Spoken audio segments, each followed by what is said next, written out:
ভিতরের যা নেতাদের ছেড়ে দিন, নেতার বউ, নেতার গার্লফ্রেন্ড কে কোথায় যাচ্ছে সেই নিয়ে গাল গপ্প হচ্ছে।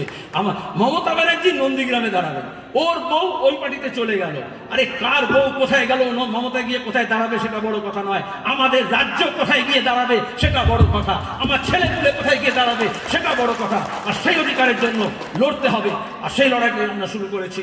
আর যেখানে যাচ্ছি গত কয়েকদিন ধরে আপনারা দেখেছেন, সেপ্টেম্বর মাসের 15 তারিখ থেকে হাজার হাজার মানুষ, ছাত্র, যুব, নতুন প্রজন্ম, মহিলা, তারা বুঝেছে 10 বছর তৃণমূল ধোঁকা দিয়েছে, 7 বছর ধরে বিজেপি ধোঁকা দিয়েছে। শুধু এখানকার মাল ওখানকার মাল, এদিকে এদিকে মাল পাল্টাচ্ছে। শোরুম দুটো আলাদা, গুদাম দুজনেরই কালীঘাটে, মালটা সবই কালীঘাটের মাল। এই জন্য আমাদের ওই শোরুমটাকে যেমন দেখতে হবে, ওই গুদামটাকেও দেখতে হবে, নতুন করে আমাদের নিজেদের পায়ে দাঁড়াতে হবে। হবে তো লড়াই। 34 বছর ধরে বামফ্রন্ট সরকার ছিল। লাল ঝান্ডা মানে এটা শুধু একটা পতাকা? আমাদের শক্তি মানে ক্ষেত মজুর, কৃষক, অসংগঠিত শ্রমিক, মাস্টারমশাই, শিক্ষক, অধ্যাপক, কর্মচারী, এই সবার ঐক্য। যেমন যে কাপড়টা দেখেন, কাপড়টা মজবুত থাকে, এটাকে হিন্দিতে বলে টানা বানা। একটা আড়াআড়ি আর একটা টানা। আপনার শাড়িতে এরকম পাড় এরকম মজবুত করে সুতো বাঁধন থাকে না, এই বাঁধন থাকার মাঝে কারোটা মজবুত। তখন এই বিজেপি আর তৃণমূল মিলে বলল, এলো মেলো করে দে মা, লুটে পুটে খায়। ওই বাঁধনের যে সুতোটা আছে সেটাকে একটু আলগা করে দে, তাহলে ওটাকে ছেঁড়াছেড়ি করে এদিকে নিয়ে চলে যাবে, ও ওদিকে নিয়ে চলে যাবে। আজকে আমাদের বাংলায় এটাই হচ্ছে সবচেয়ে বড় সমস্যা। মমতাকে দিয়ে বিজেপি বলল, এলো মেলো করে দে মা, লুটে পুটে খায়। আমরা বলেছিলাম বাংলার মাটি দুর্জয় ঘাঁটি। ওরা বলল কেন দুর্জয়? কারণ এখানে দেশ ভাগ হলেও দাঙ্গ হয়নি, এখানে হিন্দু আর মুসলমান একসঙ্গে আছে। এখানে তপশিলি জাতি বলে তাকে অস্পৃশ্য বলে কেউ ঘৃণা বলে প্রত্যাহার করতে পারে না। এখানে আদিবাসী তার নিজের মর্যাদা নিয়ে, তার নিজের ভাষা নিয়ে, তার নিজের সংস্কৃতি নিয়ে, তার নিজের পোশাক নিয়ে, তার নিজের খাবার দাবার নিয়ে সে সম্মানের সঙ্গে বাঁচতে পারে। কেউ বলবে না এটা আমার মতো নয়। একসঙ্গে থাকা মানুষ মানে হচ্ছে আমাকে কাজ দাও, আমাকে শিক্ষা দাও, আমাকে রাস্তা দাও, আমাকে ব্রিজ দাও, আমাকে কারখানা দাও, আমাকে সেচ দাও, আমাকে বাঁধ দাও, বন্যাটাকে আটকাও, খরা। বড় পেরেক মানে বলছে পেরেক, স্যার বুঝতে পারে না, বড় বড় শাবলের মতো সব শিক লাগিয়ে দিয়েছে। ট্রাক্টর নিয়ে আসলে যাতে চাকার মধ্যে পড়ে, যাতে হেঁটে আসে, মিছিল করে আসে, তাহলে পায়ে যাতে কাঁটা ফুটে যায়, তাই তো। বোল্ডার লাগিয়ে দিয়েছে, জেসিবি মেশিন দিয়ে রাস্তা খুঁড়ে দিয়েছে। সরকারের কাজ রাস্তা করা, ব্রিজ ভেঙে দিয়েছে, ক্যানেল কেটে দিয়েছে। আগেকার দিনে রাজা মহারাজারা যখন কেল্লা বানাতো, যাবেন কেল্লা বানাতে গিয়ে দেখবেন তখন চারদিকে পরীক্ষা করে দিত যাতে কেউ না আসতে পারে, খাল কেটে দিত না। ওরকম আজকের রাজা মোদিজি, অমিত শাহ দিল্লিতে যাতে কেউ ঢুকতে না পারে, এই জন্য চারদিকে পরীক্ষা করে দিয়েছে। এটাকেই তো বলে গণতন্ত্রের উপর হামলা। যে বিজেপি বলছে এমন আইন নিয়ে এসছি 3টে, যে কৃষক যেখানে খুশি সেখানে গিয়ে ফসল বিক্রি করবে। দেখবেন আরএসএস দালাল গিয়ে আপনাদের পাড়ায় এরকম বলছে। দরকার হলে পাঞ্জাবের কৃষক তামিলনাড়ুতে গিয়ে নিজের ফসল বেচে দেবে, তাই তো। বাঁকুড়ার কৃষক চাইলে সিকিমে গিয়ে নিজের ফসল বেচে দেবে, বলার জন্য এরকম বলছে। পাঞ্জাবের কৃষক, হরিয়ানার কৃষক, উত্তরপ্রদেশের কৃষক দিল্লিতে এসে সরকারের কাছে একটা স্মারকলিপি জমা দিতে পারবে না। তার জন্য জল কামান নিয়ে, টিয়ার গ্যাস নিয়ে, 50,000 পুলিশ নিয়ে, সিআরপিএফ নিয়ে পাহারা জমিয়ে দিয়েছে। কেন ঢুকতে পারবে না?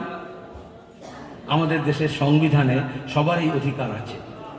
আমি পশ্চিমবঙ্গবাসী, কিন্তু আমি আসামে যেতে পারি, তাই তো, বিহারে যেতে পারি। কালকে যে আমি দিল্লির সরকার অন্যায় করেছে, এখন আমি আর এমপি না, কিন্তু মনে হলো আমার রাজ্যের গরিব মানুষের জন্য, এই ভিআরপির জন্য, এই স্কিম ওয়ার্কারদের জন্য এদের অন্যায় হচ্ছে, অসুবিধে হচ্ছে। সরকারের যত স্কিম আছে, হেলথে বলুন, সর্বশিক্ষায় বলুন, সব বন্ধ করে দিচ্ছে, ওদের মাইনে হচ্ছে না পার্মানেন্ট। আশা বলুন, মিড ডে মিল বলুন। তাহলে কি করতে হবে? চলো দিল্লি যাই, আমরা একটু দাবি জানিয়ে আসবো। পার্লামেন্টে এমপিরা তো যেতে পারে। যে দল বদল করবে সে তো চার্টার প্লেন করে অমিত শাহ পাঠিয়ে দেবে তৃণমূল থেকে বিজেপি যাওয়ার জন্য, বিজেপি থেকে তৃণমূল যাওয়ার জন্য। চিট ফান্ডের টাকায় হোক বা চিটিংবাজির টাকায় হোক, স্পেশাল প্লেনের ব্যবস্থা থাকবে। কিন্তু আমি আপনি যদি বলি চলো দিল্লি যাব, তাহলে একইভাবে জল কামান দিয়ে ঘিরে দেবে দিল্লিটাকে, বোল্ডার লাগিয়ে দেবে, কংক্রিটের রাস্তা খুঁড়ে দেবে। তারপরে বিহার সরকার বলতে পারে যে বাংলার লোককে ঢুকতে দেবো না বিহারে বর্ডার। ঝাড়খণ্ডের সরকার বলবে আপনার এখানে যে তুমি বাংলার থেকে বাইরে বেরোতে পারবে না, ওখানে বর্ডার লাগিয়ে দেবো।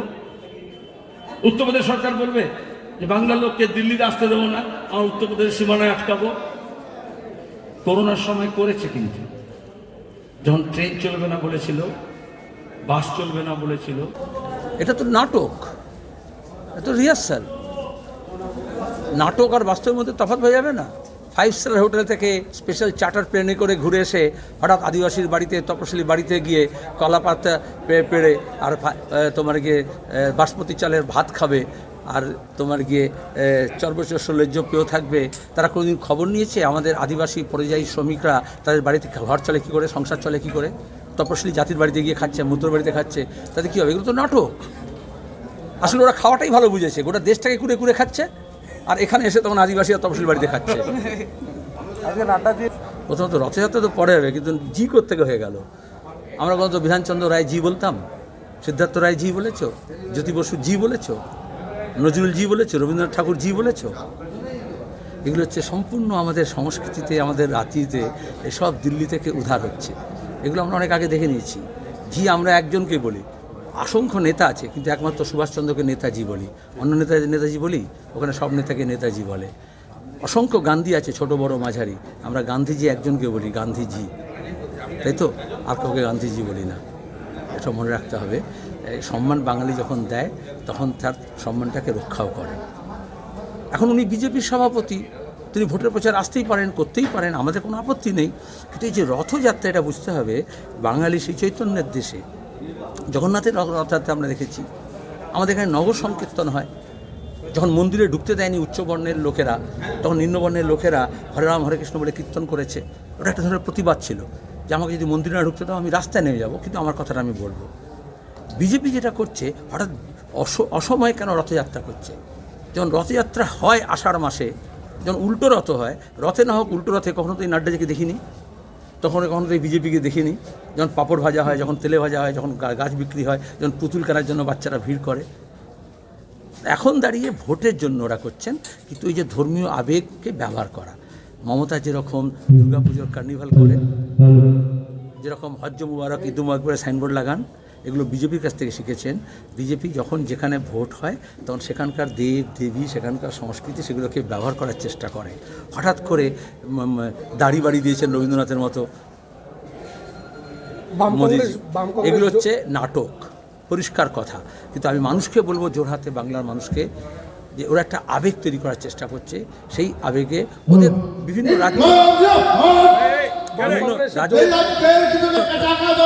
রাজ্যের লোকজনকে তারা নিয়ে আসছে।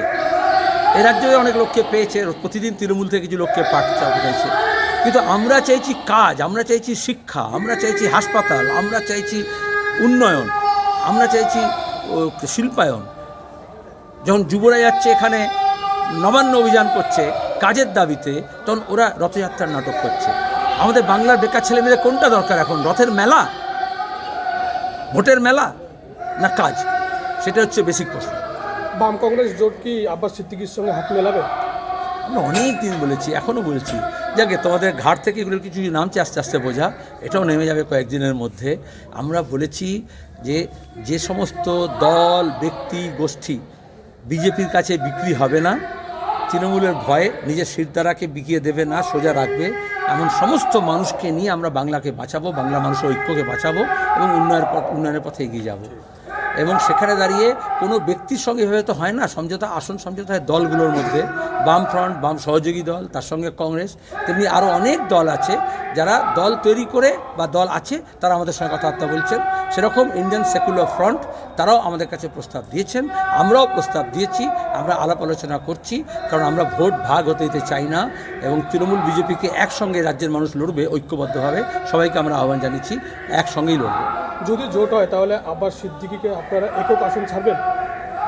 যদির কথা নদীতে ফেলে দাও, আলোচনা যখন হয়ে যাবে তোমাদের সাংবাদিক সম্মেলন করে জানিয়ে দেবো।